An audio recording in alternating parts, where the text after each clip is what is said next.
내가 주의 권능과 영광을 보기 위하여 이와 같이 성소에서 주를 바라보았나이다. 주의 인자하심이 생명보다 나음으로 내 입술이 주를 찬양할 것이라.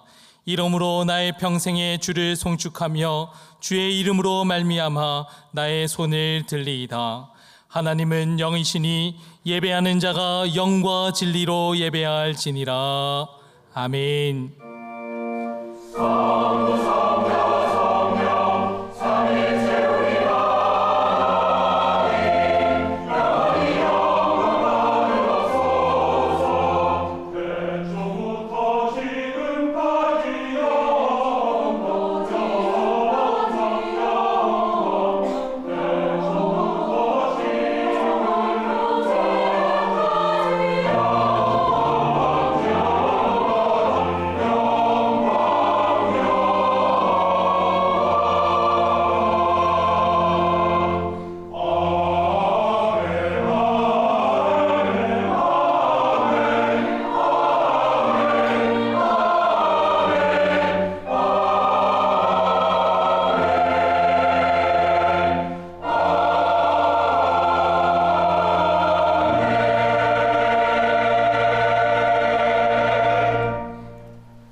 다 같이 참회의 기도를 드리겠습니다.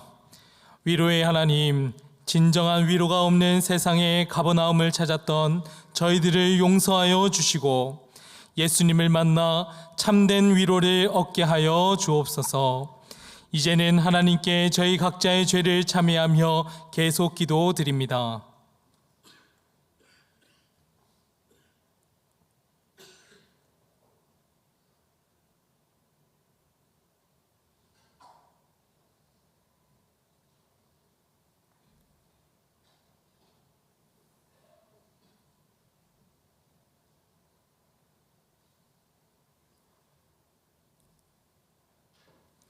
하나님께서는 자신의 부끄러운 죄를 솔직하게 고백하는 자들에게 말씀하십니다.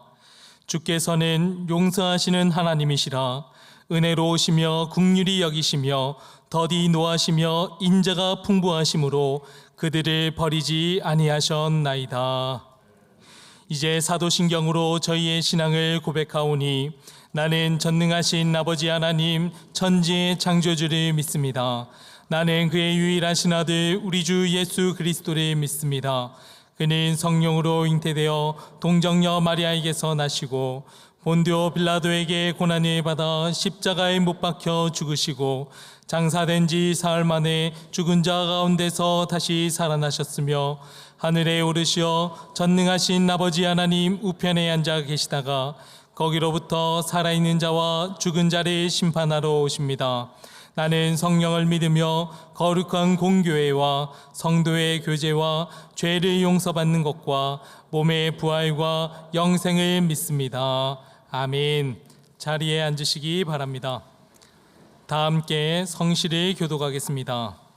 성시는 교독문 127번 사순절 4입니다. 여호와를 자기 하나님으로 삼은 나라 곧 하나님의 기업으로 선택된 백성은 복이 있도다.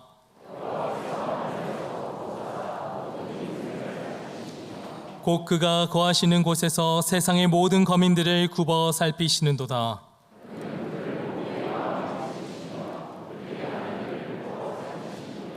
많은 군대로 구원하던 왕이 없으며 용사가 힘이 세어도 스스로 구원하지 못하는도다.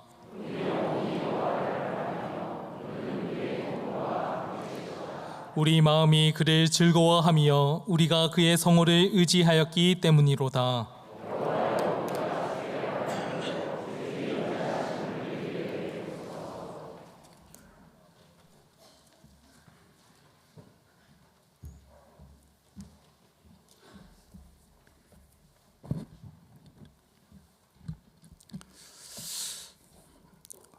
우리를 선한 길로 인도하시는 하나님 아버지, 사순절 기간을 통하여 저희를 다시금 주님의 십자가 앞으로 부르시니 감사합니다. 우리의 마음과 생각과 삶을 멈추어 주님의 고난과 사랑을 깊이 묵상하게 하시고 이 세상 속에서 오염되고 상처 입은 우리 영혼이 말씀 앞에 정결하게 시킴 받게 하옵소서. 오이코스 말씀 묵상과 새벽 기도를 통해서 나의 기도, 나의 전도라는 영적 훈련으로 모든 성도들을 복음의 전도자로 세워주시고 날마다 영적 부흥을 경험하는 공동체 되게 하여 주옵소서. 사랑의 주님, 은혜의 80년 거룩한 땅에서 비상하라는 깃발을 주셨으니 교회 학교와 각 재직 부서가 좋은 결실을 얻게 도와주옵소서. 미래 세대를 교육하는 교육부와 영유아부로부터 대학부, 우리 모든 청년이 이르기까지 열매를 맺게 하여 주시고 이 교회가 영적으로 부흥될 수 있도록 인도하여 주시옵소서. 어렵고 힘든 시기를 지나고 있는 우리 교회 성도들을 붙들어 주시고 세상에 풍조에 살지 아니않고 오직 전능하신 하나님 말씀만을 의지하며 고난 중에 소망을 잃지 않게 하옵소서. 사랑의 주님, 뜻하지 않는 산불과 재해로 슬픔을 당한 유가족과 이재민들을 위로하여 주시고 다시 일어설 수 있도록 담대한 용기와 희망을 안겨 주옵소서. 모든 국민들의 한마음 한뜻이 되어 어려운 이 시기를 잘 극복하게 하시고 다시금 자연재해로 인해 어려움을 당하지 않도록 이 민족을 지켜 보호하여 주시옵소서. 거룩하신 주님, 올해 우리 영락교회 80주년을 맞이합니다. 계획하고 있는 추진 사역들과 미래 사역들을 통해서 하나님의 뜻이 이루어지게 하여 주옵소서. 그리하여 믿음의 후손들에게 지속하여 부흥하는 성전 공동체를 물려줄 수 있도록 도와주옵소서. 역사에 주관하시는 하나님, 저희가 참으로 슬프고 마음이 많이 아픕니다. 혼란스럽고 어려움에 처해 있는 대한민국을 주님께서 구원하여 주옵소서. 기도하는 백성은 망하지 않는 줄로 믿습니다. 주님, 온 한국교회와 성도들이 깨어 일어나 기도의 불이 일어나게 하여 주옵소서. 그리하여 하나님의 공의와 정의가 바로 서게 하여 주시고 이번 교회의 하나님께 역사를 주관하시는 분임을 깨닫고 저희가 먼저 회개하고 엎드려 기도할 때 자유민주주의를 지키며 대한민국을 선교와 복음 통일을 이루게 하옵소서. 베들레헴 찬양대가 하나님께 귀한 찬양을 올려드립니다. 주님이 영광 홀로 받아주시고 듣는 우리 성도들에게는 은혜의 신앙 고백되게 하옵소서. 이 목사님, 그들은 어디 있는가 제 말씀을 선포할 때 성도로 주님을 닮아가는 선행으로 나타나게 하여 주시고 저희들이 진정 하나님의 존귀한 자들로 인정받을 수 있는 성도들 다 되게 하여 주옵소서. 목사님 신원을 강건케 하여 주시고 늘 지치고 피곤치 않게 붙들어 주옵소서. 이 모든 말씀 존귀하신 예수님의 이름으로 기도하옵나이다. 아멘.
오늘 저희에게 주시는 하나님의 말씀은 신약 성경 누가복음 15장 1절부터 7절까지의 말씀입니다. 누가복음 15장 1절부터 7절까지의 말씀입니다. 하나님의 말씀을 봉독합니다.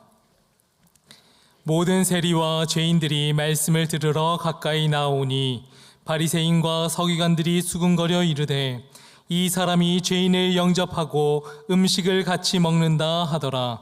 예수께서 그들에게 이 비유로 이르시되 너희 중에 어떤 사람이 양 100마리가 있는데 그 중에 하나를 잃으면 99마리를 들에 두고 그 잃은 것을 찾아내기까지 찾아다니지 아니하겠느냐. 또 찾아낸즉 즐거워 어깨에 메고 집에 와서 그 벗과 이웃을 불러 모으고 말하되 나와 함께 즐기자. 나의 잃은 양을 찾아내었노라 하리라. 내가 너희에게 이르노니 이와 같이 죄인 한 사람이 회개하면 하늘에서는 회개할 것이 없는 의인 99으로 말미암아 기뻐하는 것보다 더하리라. 하나님께서 이 말씀을 통하여 저희에게 은혜 주시기를 원합니다.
3월 달에 우리가 암송하는 귀절이 시편 126편 5절 6절인데 그 말씀을 가사로 한 찬양을 하나님 앞에 올려드렸습니다.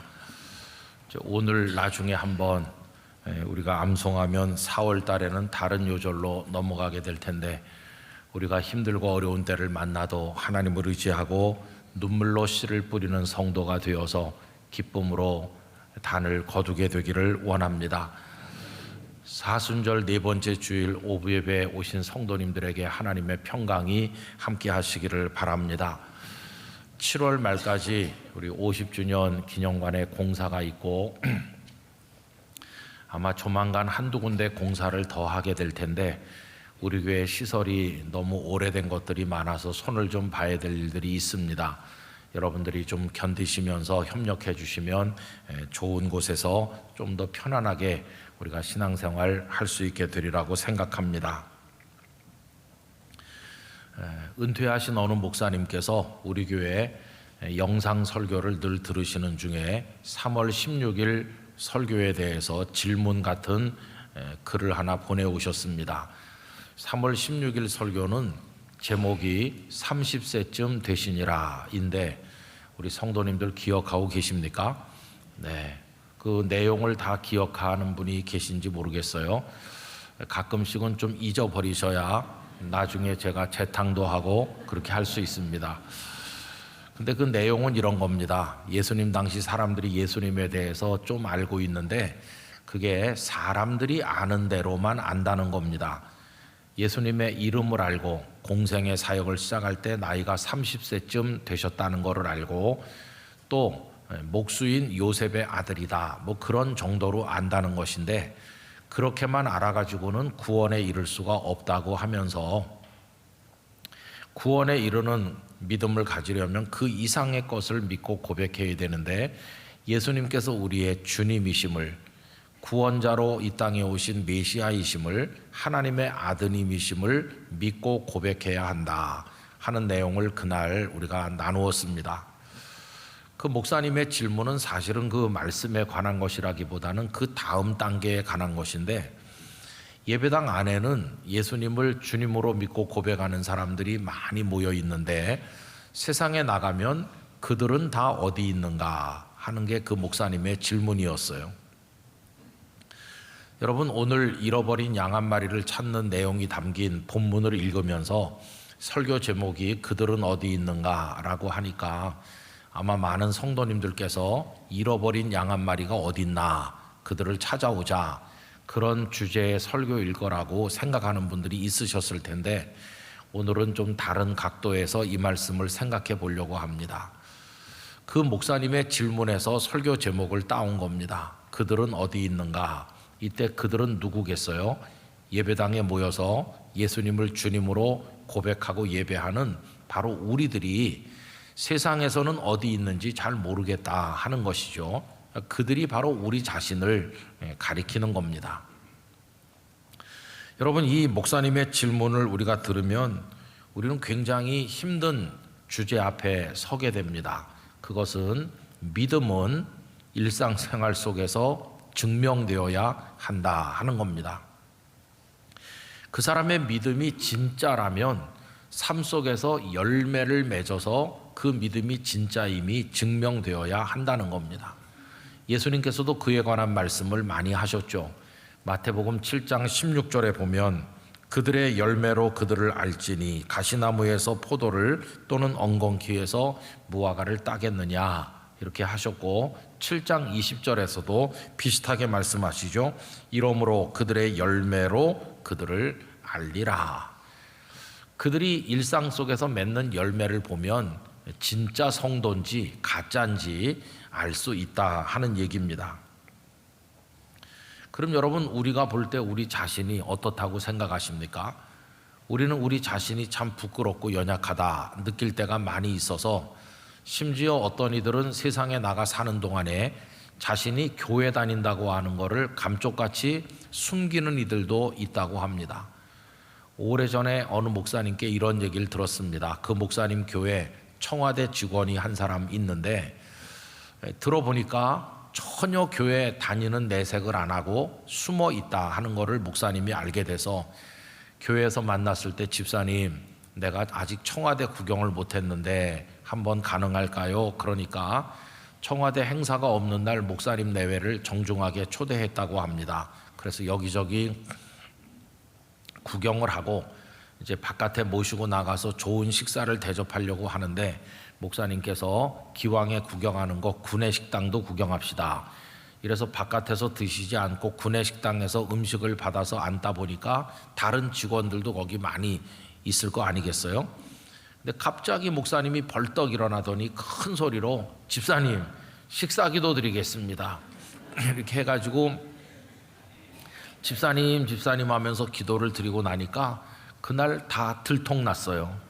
교회 집사라고 하는 게 들통난 거예요. 목사님 내외는 가셨는데 나중에 동료들이 와가지고 교회 다녀? 집사야? 다 이러면서 깜짝 놀랐다는 겁니다. 그 다음부터 이분은 굉장한 스트레스를 받으면서 집사답게 살기 위해서 무척 노력했다, 그런 얘기를 들었습니다. 목사님께서 청와대 구경이 아쉬워서 그 부탁을 한 게 아니고 그분이 당당하게 주님을 믿도록 그 정체를 드러내드리려고 목사님이 그렇게 하신 거죠. 혹시 여러분들도 저의 방문을 필요로 하신다면 제가 기꺼이 갈 수 있습니다. 숨어 있으면 안 되는 거죠. 그럼 어떻게 해야 될까요?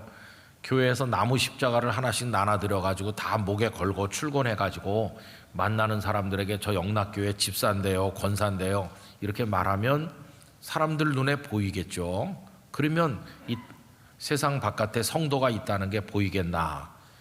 근데 그 목사님께서 하시는 말씀의 의도는 그런 게 아니죠. 가슴에다 십자가 걸고 욕먹을 짓을 더 많이 한다 그러면 오히려 그게 더 부끄러운 거 아니겠어요? 여러분, 답은 하나밖에 없어요. 그게 뭐냐 하면 정말로 성도답게 사는 겁니다. 그거밖엔 답이 없어요. 그러면 이제 그 다음 질문은 뭐냐 하면 어떻게 사는 게 성도답게 사는 건가 하는 건데, 결국 거기서는 가치의 문제가 등장합니다. 사람은 누구나 자기 인생을 살아가는 나름대로의 가치관이 있어요. 어떤 가치관에 자기 인생을 걸고 사는지, 무엇을 추구하는지가 있지 않습니까? 그래서 어떤 상황에 갔을 때 그 가치에 따라서 결정적인 거 하나를 선택해야 되는 문제가 오는데, 그때 지혜로운 선택을 하면 성도답게 되는 것이고, 그렇지 않으면 그 반대가 될 것입니다. 여러분, 성도다운 선택을 얘기할 때 우리에게 도움이 되는 이야기가 하나 있는데, 어느 날 예수님께서 베다니 마을에 가셨을 때 예수님께서 사랑하시는 나사로, 마르다, 마리아 3남매가 거기 살고 있지 않습니까? 그들도 예수님을 무척 사랑했습니다. 어느 날 예수님께서 그 집에 가서 식사를 하신 것 같아요. 마르다가 아마 음식 장만하느라고 굉장히 마음이 분주했던 것 같은데, 가만히 보니까 동생 마리아는 얄밉게 자기 일을 도와주질 않고 예수님 발 앞에 앉아서 예수님 말씀만 듣고 있거든요. 마르다가 속에서 좀 불이 난 것 같아요. 그래서 예수님께 원망 섞인 얘기를 하죠. 예수님, 그 마리아 좀 내보내서 나 좀 도와주라고 하세요. 이렇게 약간 볼멘 소리를 하게 됐는데, 그때 예수님께서 마르다에게 하신 대답이 굉장히 중요하다 하는 겁니다. 누가복음 10장 41절 42절에 보면 주께서 대답하여 이르시되 마르다야 마르다야 네가 많은 일로 염려하고 근심하나. 여러분, 많은 일로 염려하며 근심하는 모습이 우리가 평소에 살아가는 모습이에요. 가정에서나 직장에서나 여러 가지 어떤 상황에 있을 때 우리 마음을 뒤흔들고 빼앗아 가려는 것들이 얼마나 많은지 몰라요. 많은 것들이 우리 마음을 끌어당기고 있습니다. 그것들로 인해서 염려하며 근심하고 있지만, 사실은 그 상황에서 그 순간에 정말 중요한 건 딱 하나뿐이죠. 그 다음 42절에 보면 몇 가지만 하든지 혹은 한 가지만이라도 족하니라. 마리아는 이 좋은 편을 택하였으니 빼앗기지 아니하리라 하시니라. 여러분, 어떤 상황에서 여러 가지가 우리의 마음을 끌어당기지만 결정적으로 중요한 건 언제나 하나다 하는 겁니다. 그 하나를 제대로 선택할 줄 아는 사람은 현명한 사람이고, 그 성도의 가치를 따라 하나를 결정하고 행동할 수 있으면 성도답게 되는 거죠. 어떤 상황에서 결정적으로 중요한 게 하나다 하는 것을 예를 들어 본다면, 수영을 전혀 못하는 사람이 물에 빠졌다고 생각해 보세요. 근데 이 사람은 지금 물속에 들어오기 전에 여러 가지의 마음이 끌렸어요. 금덩어리도 포기 못해, 은덩어리도 포기 못해, 주머니에다가 금덩어리, 은덩어리 잔뜩 넣었는데 지금 물에 떠내려간다고 생각해 보세요. 그 금덩어리, 은덩어리가 그 상황에서 그 사람에게 무슨 도움이 됩니까? 하등 도움이 안 되고 오히려 더 빨리 물에 빠져서 죽게 될 위험성만 있을 뿐이죠. 그 상황에서는 그 사람에게 딱 하나 필요한 겁니다. 그것은 구명조끼인 것이죠. 그가 물 위에 떠 있을 수 있어야 살 거 아니겠어요? 그런 거나 비슷해요. 우리는 인생의 상황에서 여러 가지의 마음이 빼앗겨서 이것도 포기 못하고 저것도 못 놓고 그렇게 움켜쥐면서 살고 있는데, 세상의 가치관을 따라 많이 움켜쥐고 있어도 성도의 가치관을 따라 결정적인 거 하나를 붙들지 못하면 다 쓸데없게 된다는 겁니다. 여러분, 그렇다고 한다면 어떤 가치를 따라 살아야 될까 질문할 때 세상 사람들은 세상의 가치를 따라 판단하겠죠. 그러나 우린 성도니까 성도가 붙들어야 될 가치관이 있지 않습니까? 그게 뭘까요? 저는 그것에 대한 답이 마태복음 7장 21절이라고 생각합니다. 우리 화면을 보면서 다 같이 읽겠습니다. 나더러 주여 주여 하는 자마다 다 천국에 들어갈 것이 아니요 다만 하늘에 계신 내 아버지의 뜻대로 행하는 자라야 들어가리라. 아멘. 천국에 못 들어가는 사람이 있다면 그건 가짜 성도입니다. 진짜 성도는 천국에서 환영을 받아야 되는 거죠. 그런데 주여 주여 한다고 해서 다 천국에 들어가는 진짜인 건 아니다. 주여 주여 하는 자가 우리들 아닙니까? 예배당에 모여서 주님을 고백하면서 주여 주여 하는데 그것만 가지고 다 천국에 들어가는 게 아니고, 진짜 성도로서 천국의 백성이 되려면 하늘에 계신 하나님 아버지의 뜻대로 행해야 한다. 그러니까 진짜 성도는 하나님의 뜻대로 행하는 자라는 것을 알 수 있는 거죠.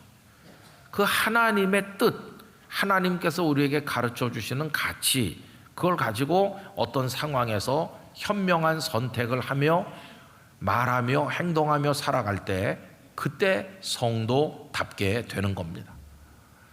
여러분, 오늘 우리가 누가복음 15장의 말씀 하나를 읽었는데, 사실은 15장에는 유명한 세 가지 비유가 나오고 내용은 다른 것 같지만 주제는 동일합니다. 하나는 읽으셔서 이미 확인하신 것처럼 어떤 사람이 99마리 양을 그대로 놔두고 잃어버린 한 마리 양을 찾아간다 하는 이 목자 얘기. 두 번째 나오는 것은 10개의 드라크마가 있던 여성이 하나를 분실했을 때 그 하나를 찾기 위해 온 집안을 쓸고 닦고 하면서 찾아다닌다. 어떤 여성의 이야기. 또 하나는 아버지께서 멀쩡하게 살아계신데도 자기 앞으로 돌아올 유산을 미리 달라고 해가지고 먼 나라에 가서 방탕하면서 다 날려보내고 거지가 돼서 돌아온 이 둘째 아들을 한마디도 꾸짖지 않고 환영해 주시는 어떤 아버지의 이야기. 이렇게 세 개의 이야기가 15장에 차례로 나오고 있어요.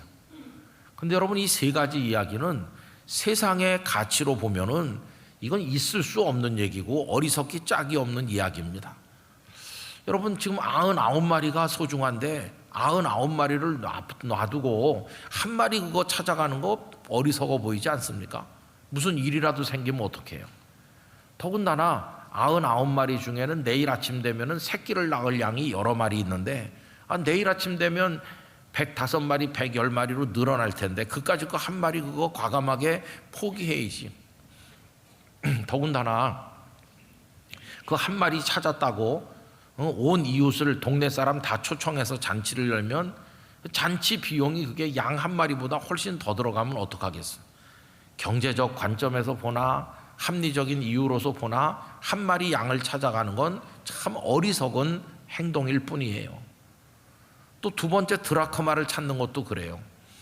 여러분, 그 여자가 왜 드라크마 하나를 그렇게 찾나를 설명하기 위해서 그 당시 유대 여성이 시집을 갈 때 친정 아버지나 혹은 남편이 결혼을 축하하기 위해서 드라크마 10개를 이렇게 꿰어가지고 선물로 주는 관습이 있었다고 하는데, 그 중에 하나를 잃어버린다는 건 아버지와 남편에 대한 신의를 저버리는 것이니까 그게 너무도 중요하니까 그렇게 찾아 헤매는 거다, 이렇게 설명도 하지만은 설사 그렇다 하더라도 드라크마 하나가 그냥 보통 사람의 하루 품삯 정도밖에 안 되는 걸 생각해 보면 동네 사람 다 불러가지고 잔치 여는 거는 이거는 경제적으로 안 맞잖아요. 뭐 그렇게까지 해야 될 필요가 있나 하는 생각도 들고, 마지막 이야기는 더 황당한 건데, 아니 그 아버지 재산의 상당 부분을, 그것도 또 좋은 일에 쓴 것도 아니고 창기들과 함께 놀아나다 다 날려보낸 이 페루나 같은 자식을 한마디 꾸중도 안 하고 무조건 받아주면 너무 정의가 없잖아요. 그리고 묵묵히 아버지 곁을 지키면서 말없이 일한 큰아들에 대해서 미안하지 않습니까? 더군다나 그런 식으로 손해를 끼친 사람을 무조건 다 받아주는 식으로 인사 관리를 하면 그 회사가 어떻게 살아남을 수 있겠으며, 그런 회사에서 누가 열심히 일하려고 하겠어요? 이거는 세 가지 이야기 모두 다 합리적 관점, 세상의 가치로 보면 있으면 안 되는 어리석기 짝이 없는 이야기라 하는 것입니다. 자, 그런데 하나님의 뜻, 성도가 추구해야 될 가치라는 새로운 각도에서 이 세 이야기를 찾아보면 이 세 이야기처럼 감동적이고 아름다운 이야기가 없는 거예요. 여러분, 하나님께서 우리에게 가르쳐 주신 가치들 중에서 최고의 가치가 뭡니까? 그건 사랑입니다. 사랑. 믿음도 소망도 중요하지만 사랑이 제일이라고 말씀하셨고, 오죽하면 하나님은 당신이 사랑이라고 하셨어요. 하나님은 사랑이시다. 그렇게 사랑을 최고의 가치로 말씀하셨어요. 그래서 우리도 사랑이라는 안경을 쓰고 그 세 이야기를 다시 들여다보면 정말 아름다운 이야기예요. 불쌍한 양이 주인을, 목자를 잃어버리고 지금 어디 낭떠러지 틈에 처박혀 있는지 그대로 놔주면 죽을 텐데 그 양이 우리 자신이라고 해보세요. 하나님께서 우리 같은 걸 무시하고 포기해버리고 그냥 지나간다 그러면 우리는 어떻게 됐겠어요? 그런데 하나님의 그 사랑이라고 하는 게 우리를 포기하지 않으시고 찾아와 주셔서 우리가 구원받은 하나님의 자녀가 된 겁니다. 그 드라크마 하나를 찾아 헤매고 찾았을 때 온 동네 사람 모아가지고 잔치를 여는데 잔치 비용이 몇 배로 더 든다고 하더라도 거기서 기쁨의 축하, 함께 나눔, 이런 게 있을 수 있는 거, 천국의 기쁨, 이건 그렇게 했기 때문에 가능한 거 아니겠어요? 그 작은 아들을 맞아주는 아버지의 사랑은 더 말할 수가 없는 거죠.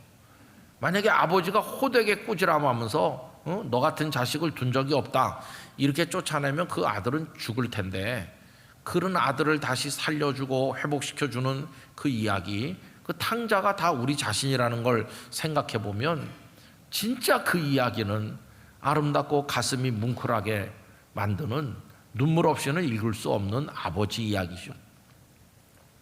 이게 하나님의 최고 가치인 사랑으로 보면 세상의 가치로는 이해할 수 없는 정말 아름다운 이야기가 전개되는 것을 우리가 알 수 있습니다.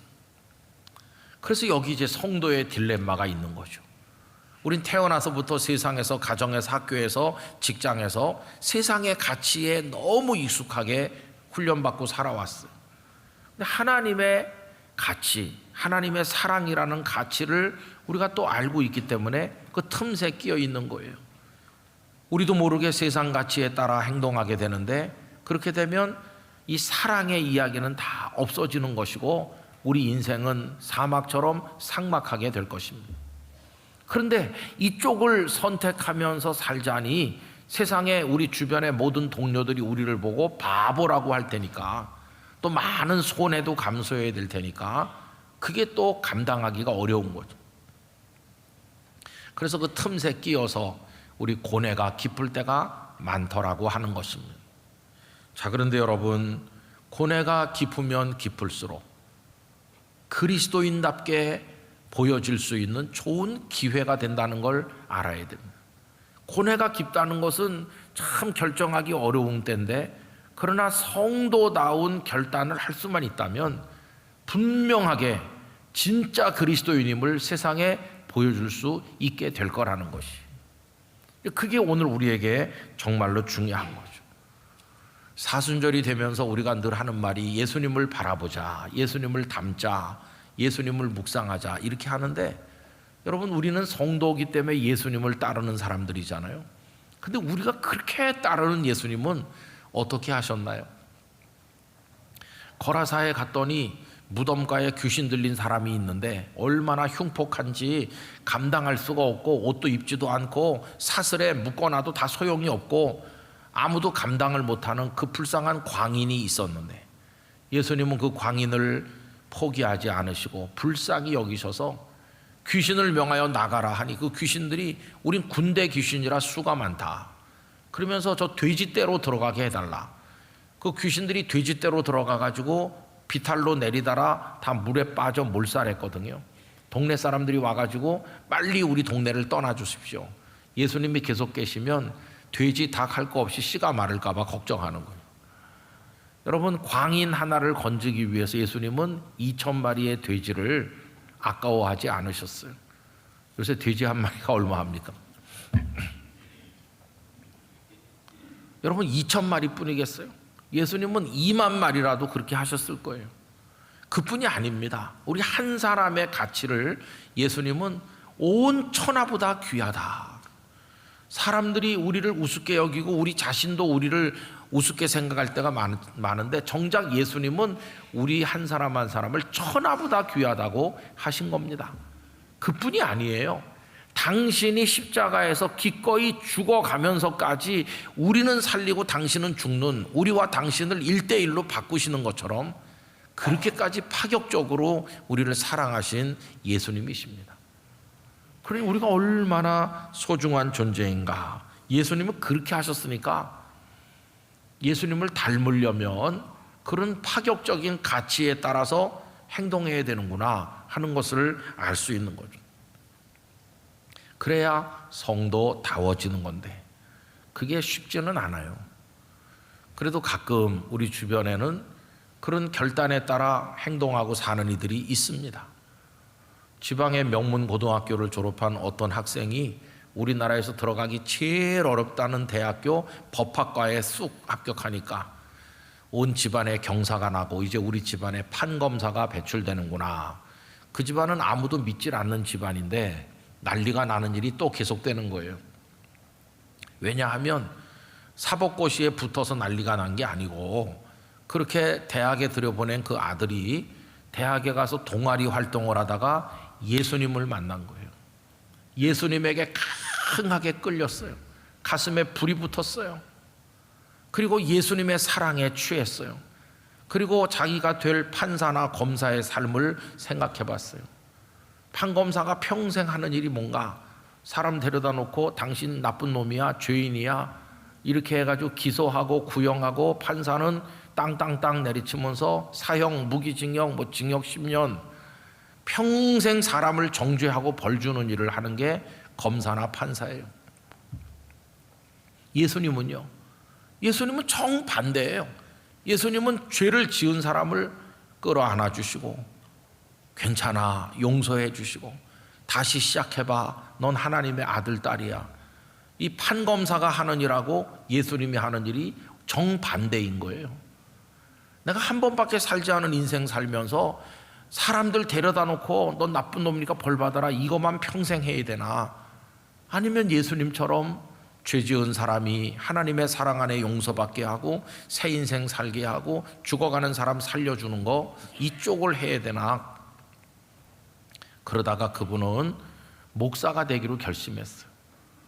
그럼 판검사 될 것도 아닌데 내가 이 학과를 다닐 필요가 없지. 그래가지고 과를 옮기는데 커트라인 제일 높은 법학과에 들어간 이분이 들어가기 제일 쉬운 학과로 과를 바꿨어요. 커트라인 제일 낮은 학과.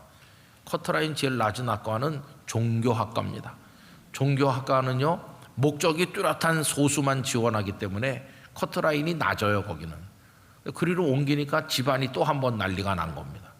판검사 될 줄 알았더니 이게 뭐냐 도대체. 그래도 그분은 굴하지 않고 가족들의 핍박을 이기면서 묵묵히 종교학과에서 앞으로 목사가 되기 위한 준비를 하는데, 신학교에 들어가서 배울 히브리어, 헬라어, 라틴어 이런 거 미리 다 배우고 많은 기초 서적을 읽고 목사님이 됐어요. 지금까지 그 목사님을 통해 쓰러졌었는데 하나님의 사랑을 알게 된 사람, 십자가 보혈을 통해 용서받은 사람, 새로운 인생을 출발한 사람이 얼마나 많겠어요. 목사님이 진짜 바보가 맞습니까? 아닙니다. 그리고 그분에게 또 어떤 일이 있냐 하면은 한 명도 믿는 사람 없던 그 집안이 모두 다 예수님의 사람이 됐어요. 온 집안이 다 구원받은. 그리고 목사님은 그 목사님만 바보인 줄 알았더니 못지않게 비슷한 바보 여성이 하나 와가지고 결혼도 해가지고 그 부부가 바보들의 합창을 하면서, 여러분 그 목사님 정말 놀랍지 않습니까? 여러분 예수님을 생각해 보세요. 예수님 하늘 보좌를 버리고 이 땅에 오시다. 이렇게 어리석은 일이 어디 있어요? 여기 뭐 있다고? 그 영광의 보좌를 떠나 이 땅에 오셔서, 그것도 뭐 열렬히 환영받는 것도 아니고 멸시천대 받으시는데, 예수님을 멸시천대한 자들이 뭐 흠도 티도 없는 의로운 사람도 아니고 다 죄악에 빠져 사탄의 권세에 빠져 허덕이는 죄인들이 예수님을 멸시천대하는 이 땅에 오신 것 자체가 그게 어리석은 일이고요. 더군다나 십자가에 죽는 건, 이건 세상의 눈으로 보면 더더욱 어리석은 일이에요. 예수님께 쓰기엔 죄송한 표현이지만 가장 큰 바보처럼 하신 분이 예수님이세요. 거룩한 바보가 되셨어요. 무엇을 위해? 우리를 구원하겠다는 그 사랑이 너무 커서 사랑의 가치에 따라 그렇게 십자가에서 죽으심으로 우리의 구주가 되셨어요. 주님은 저 낭떠러지에 떨어진 것 같아요. 그럼 그 떨어진 걸로 끝인가요? 아닙니다. 예수님은 만왕의 왕이 되시고 만주의 주가 되셨어요. 리차드 로우라고 하는 기독교 영성가가 쓰신 책 중에 위쪽으로 떨어지다라는 책이 있어요. 떨어지는 건 다 아래로 떨어지잖아요. 그런데 아래로 우리 자존심, 체면, 우리 욕심, 우리 이익 이거 다 던져버려서 아래로 떨어지면은요, 저 밑으로 추락해서 끝나는 게 아니라 오히려 위쪽으로 올라가는데 하나님을 향해 올라가는 거예요. 세상의 가치로 보면 성도의 가치에 따라 사는 게 꼭 추락하는 것처럼 어리석어 보여요. 그러나 추락해서 멸망하는 게 아니라 하나님을 향하여 위쪽으로 올라가는 축복이 있다는 사실을 우리가 깨달아야 되는 것이죠. 누가 봐도 다 나보고 억울하다고 말하지만, 그래서 내가 화도 내고 복수도 할 수 있지만 툴툴 털고 웃으면서 용서할 때 해봤자 빛도 안 나고 아무도 알아주지도 않아서 또 일도 힘들어서 아무도 하지 않는 봉사 일을 내가 먼저 나서서 솔선수범할 때, 그리고 충분히 잘 먹고 잘 살 수 있음에도 불구하고 소명의식이 있어서 고단한 인생이라도 기꺼이 하나님 앞에 드리려고 할 때, 아까 3부 예배 시간에 선교사 되려고 훈련받는 가족들이 왔어요. 애들까지. 이번에 20가정이 훈련받고 이제 선교지로 파송받는 건데, 우리 교회에 계시던 김하영 목사님 가족도 왔어요. 그분들이 여기 앉아 예배 드리고 갔는데, 아니 대한민국 땅에서 얼마든지 편하게도 살 수 있는데 저 오지에 들어가서 그 낯선 곳, 물 다르고 다 다른 곳에서 일평생을 바친다고 누가 알아줍니까? 그런데도 그렇게 하시는 분들 정말 존경스럽죠. 그리고 또 나와는 아무 상관없는 남이지만 그 남을 위해서 눈물로 기도하고 불쌍히 여기서 도와주는, 세상이 볼 때 바보 같은 일을 계속할 때 그런 게 다 모아져 가지고 성도답게 되는 것이, 여러분 우리가 서 있는 그 자리는 우리의 골고다입니다. 예수님이 그 골고다 언덕에서 십자가를 지심으로 만왕의 왕 만주의 왕이 되셨다면, 우리가 서 있는 그 자리에서 우리에게 주어진 십자가를 질 때 우린 성도답게 될 것입니다. 여러분, 우린 지금 예배당 안에 있어요. 그러나 예배가 끝나고 나가시면 모든 순간마다 선택을 강요받으시게 될 거예요.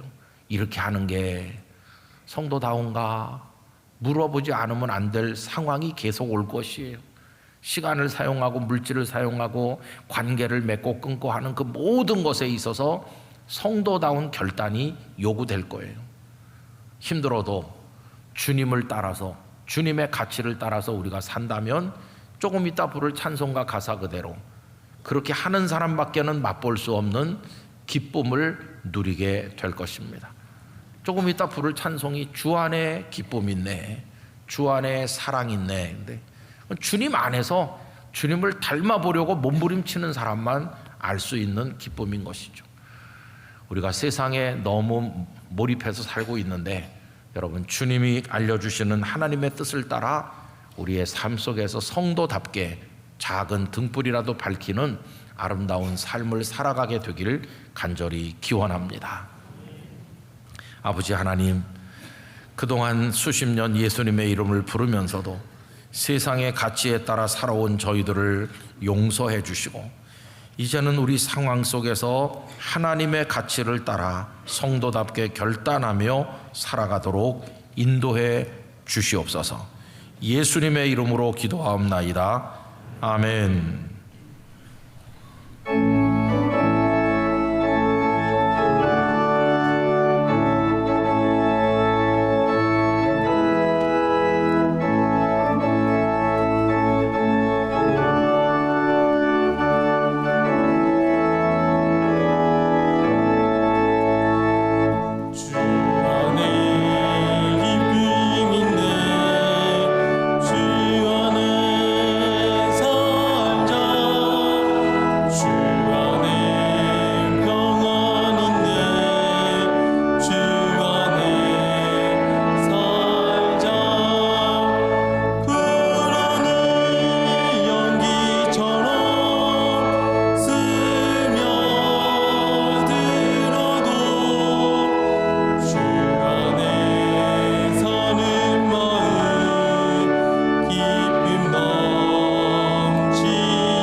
이제 준비하신 주일 헌금을 드리겠습니다. 온라인으로도 드리실 수 있습니다.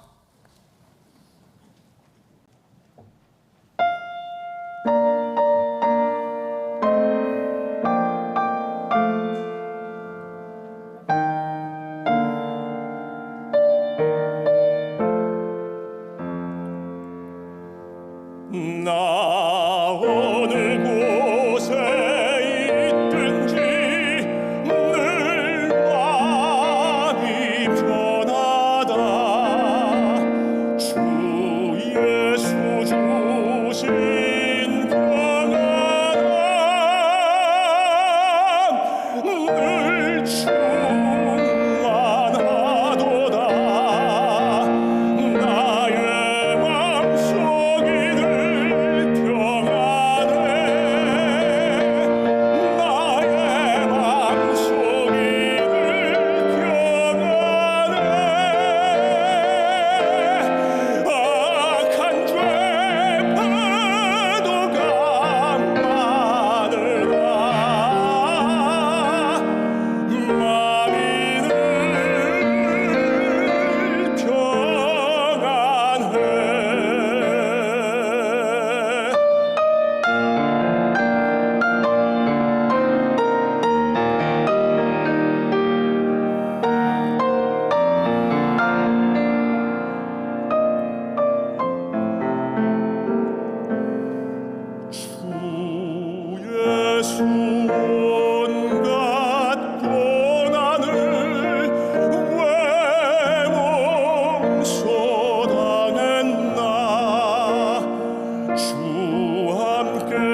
사순절을 맞아 이 땅에 오셔서 저희를 구원하시고 하나님의 뜻을 이루신 예수 그리스도를 바라봅니다.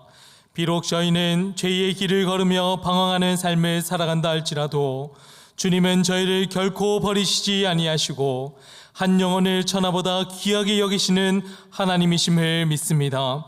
그 믿음의 고백 가운데 항상 하나님의 뜻을 구하는 성도다운 성도가 되게 도와주시옵소서. 주님께서 보혈의 피로 구원해 주신 은혜에 감사함으로 정성을 담아 예물을 올려드립니다.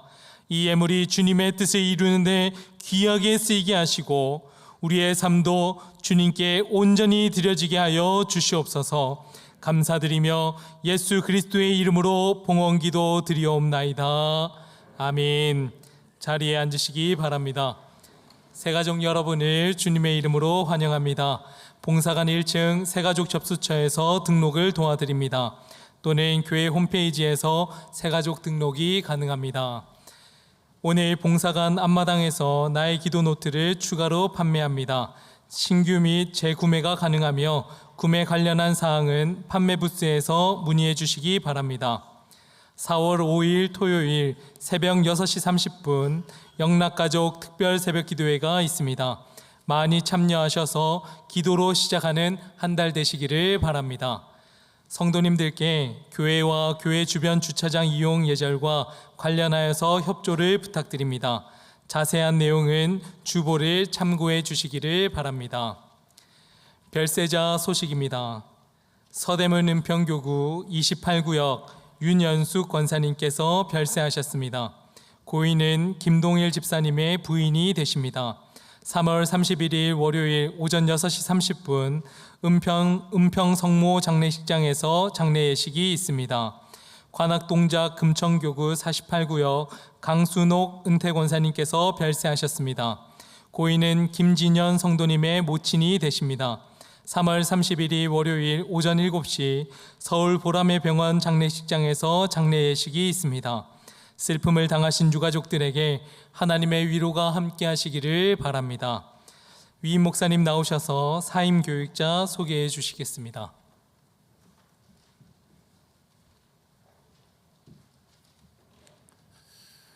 네, 우리 김정희 목사님 만 7년 2개월 동안 우리 교회에서 수고를 참으로 많이 하셨는데 이번에 하나님께서 은평구에 소재한 제1영광교회 담임 목사로 불러주셔서 이제 다음 주일부터 그 교회에 바로 부임하여서 사역을 시작하게 되겠습니다. 우리 목사님 이렇게 하나님께서 새로운 목회지로 가시게 되니까 정이 많이 들고 그래서 섭섭하기도 하고 그렇지만 또 가셔서 사역을 해야 되겠죠. 그 교회 이름이 제1영광교회입니다. 영락교회가 제일 영광스러운 교회인 줄 알았더니 은평구에 제1영광교회가 있어요.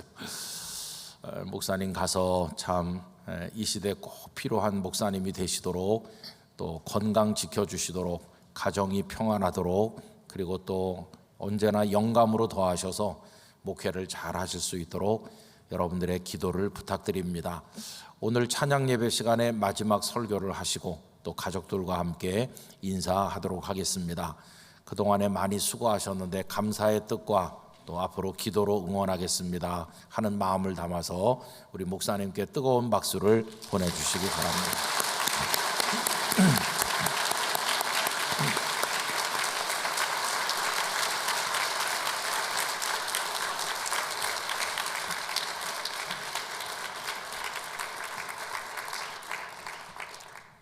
이 시간 함께 암송할 3월 말씀은 구약성경 시편 126편 5절 6절입니다.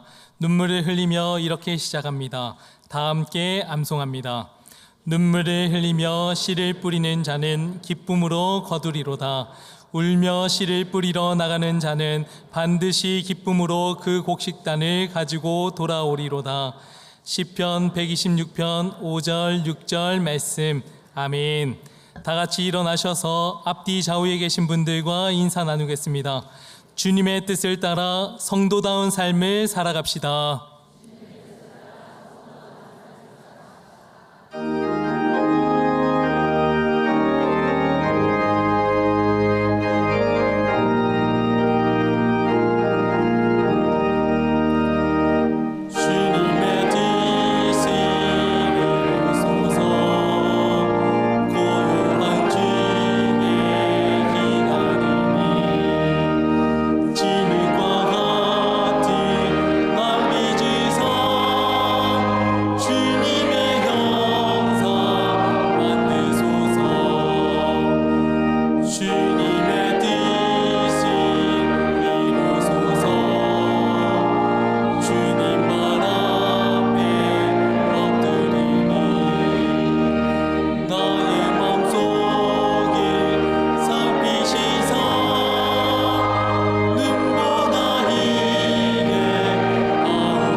주님의 뜻을 이루소서.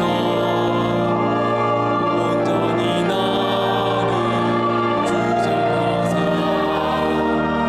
주님과 함께 동행하며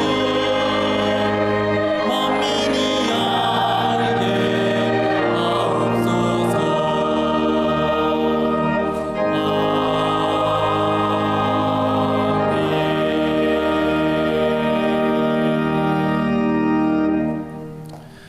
이제는 생명의 구주 예수 그리스도의 은혜와 하나님 아버지의 사랑과 성령님의 교통하심이 우리 주님의 놀라운 사랑 안에 구원받음을 감사하며 모든 상황에서 하나님의 같이 성도다운 삶을 향한 결단과 더불어 살 것을 다짐하는 모든 성도들과 선교사님들과 대한민국 사회 위에 영원히 함께 하시기를 축원하옵나이다.